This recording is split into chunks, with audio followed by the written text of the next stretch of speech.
السلام علیکم ورحمۃ اللہ وبرکاتہ۔ امید کرتا ہوں آپ سب خیر و عافیت سے ہوں گے اور دل جمی کے ساتھ سبق پڑھ رہے ہوں گے۔ تو پچھلی تختی میں ہم نے تختی نمبر 14 پڑھی تھی اور آج ہم شروعات کر رہے ہیں تختی نمبر 15 سے۔ ٹھیک ہے، چلیے تعوذ اور تسمیہ کے ساتھ شروع کرتے ہیں۔ تختی نمبر 15، ٹھیک ہے۔ تو سب سے پہلے ہم جو ہے دھیان سے جو اوپر لکھا گیا ہے اس کو سمجھنے کی کوشش کریں گے۔ جیسے تختی نمبر 15 یعنی کہ لام تعریف کے قاعدے، لام تعریف کے قاعدے یعنی کہ اس میں وہ حرف ہیں جو لام سے جڑے ہوئے ہیں، یعنی کہ جن میں الف اور لام آتا ہے، جن کا مقصد جو ہے وہ لام کے ساتھ جڑا ہوا ہے۔ تو قرآن پاک میں بہت ساری جگہ پہ الف اور لام آتے ہیں، جہاں پہ کبھی کبھی لام پڑھا جاتا ہے اور کبھی کبھی الف بھی نہیں پڑھا جاتا اور کبھی لام بھی نہیں پڑھا جاتا، ٹھیک ہے۔ تو اسی کے متعلق یہ آج کی تختی ہم شروعات کرتے ہیں۔ تو چلیے سب سے پہلے نمبر 1، حروف قمری 14 ہیں۔ کیا ہے؟ حروف قمری 14 ہے۔ کون کون سے ہیں؟ حمزہ، با، جیم، ح، خ، عین، غین، ف، قاف، کاف، میم، واو، ہ، یا، ٹھیک ہے۔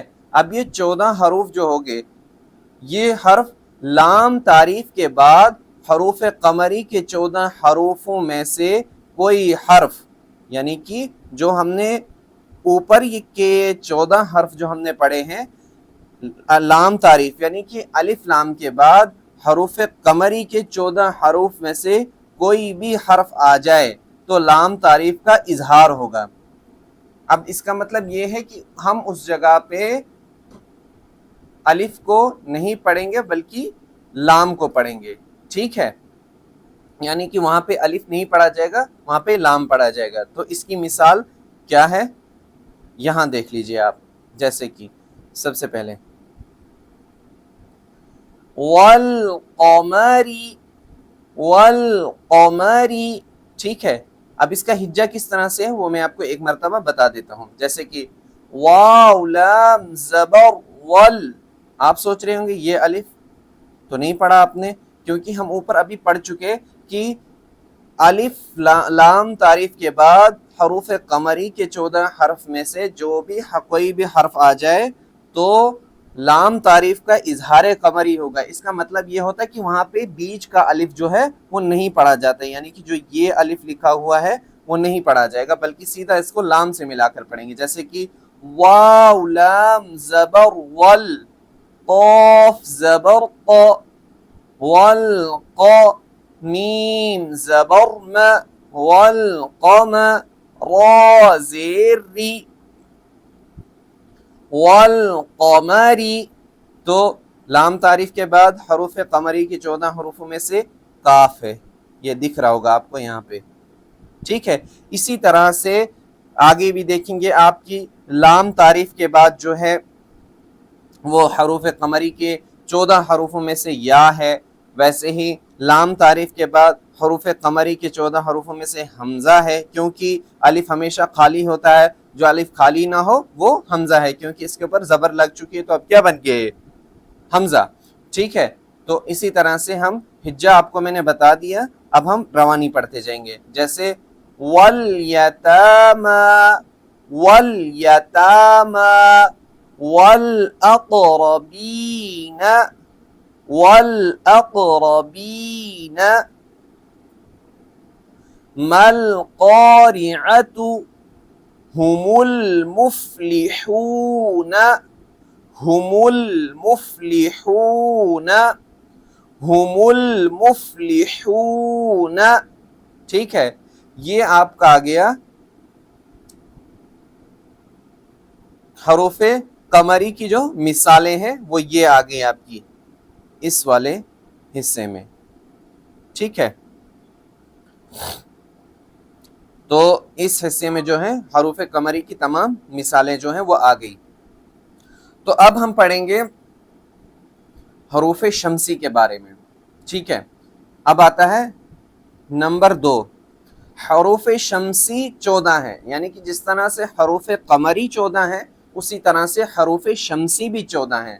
جیسے کہ تا، ثا، دال، ذال، را، زا، سین، شین، صاد، ضاد، طا، ظا، لام، نون. ٹھیک ہے، اس کا بھی یہی قاعدہ ہے. لام تعریف کے بعد حروف شمسی کے 14 حروفوں میں سے کوئی حرف آئے تو لام تعریف کا ادغام ہوگا. وہاں پہ اظہار تھا، یہاں پہ ادغام ہے. اب اس میں فرق کیا ہے؟ یعنی کہ وہاں پہ جو ہے وہ نارملی پڑھا جائے گا، جیسے والقمری والیتامہ ہو گیا، لیکن اس میں کہیں نہ کہیں پہ ایسا بھی ہوتا ہے جو گنہ ہوتا ہے. جیسے کہ کبھی نون پہ تشدید آ جائے گی، جیسے کبھی کہیں آ جائے گی. یہ دیکھیے میں نے جو آپ کو مثال دی تھی، معاف کیجیے گا، یہ ایک منٹ، یہ دیکھیے جیسے کہ نون پہ تشدید آ گئی تو یہ کیا ہے؟ اب یہ گنہ ہے، تو اسی لیے اس کو ادغام کا لفظ دیا گیا ہے. یعنی کہ سادی سی بات اب یہ سمجھ لیجئے کہ یہ جو حروف شمسی 14 ہیں، ان کے بعد یعنی کہ لام تعریف کے بعد ان میں سے کوئی بھی حرف آ جائے تو نہ الف پڑھا جائے گا نہ لام پڑھا جائے گا، بلکہ اس حرف سے ملا کر پڑھیں گے جو الف اور لام کے بعد والا حرف ہے. ٹھیک ہے، تو اسی لیے آپ یہ دیکھیے جیسے کہ یہ والا حرف جو حروف شمسی ہے، حمزہ زیر ای، ذال شین زبر ذش، ایذش، شین میم زبر شم، ایذش شم، سین پیش سو، ایذش شمس. دیکھیے نہ یہاں پہ الف پڑھا گیا نہ لام پڑھا گیا، بلکہ اس کے بعد والا جو شین ہے اس سے ملا کر پڑھا گیا. یعنی کہ شین حروف شمسی میں سے ہے تو یہ شین سے ملا کر زال کو پڑھا گیا. ٹھیک ہے، اسی طرح سے کان الناس یقول الرسول اقیموا الصلاة کان الناس.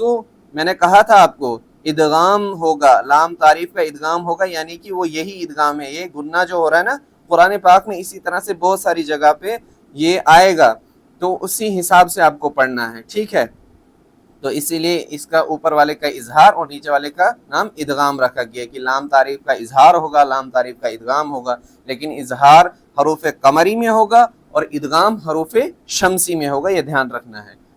یقول الرسول اقیموا الصلاة.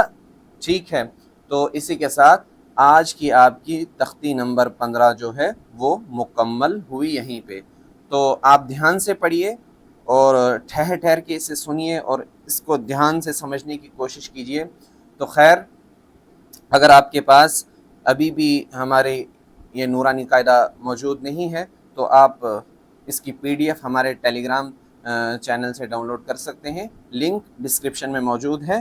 اگر آپ کو ہمارا یہ کام اچھا لگتا ہے اور آپ ہمارا سپورٹ کرنا چاہتے ہیں تو ہمارا گوگل پے نمبر اور UPI ID بھی ڈسکرپشن میں موجود ہے، آپ ہمارا وہاں سے تعاون کر سکتے ہیں. باقی ملتے ہیں اگلی ویڈیو میں، تب تک کے لیے خدا حافظ. وعلیکم السلام ورحمۃ اللہ وبرکاتہ.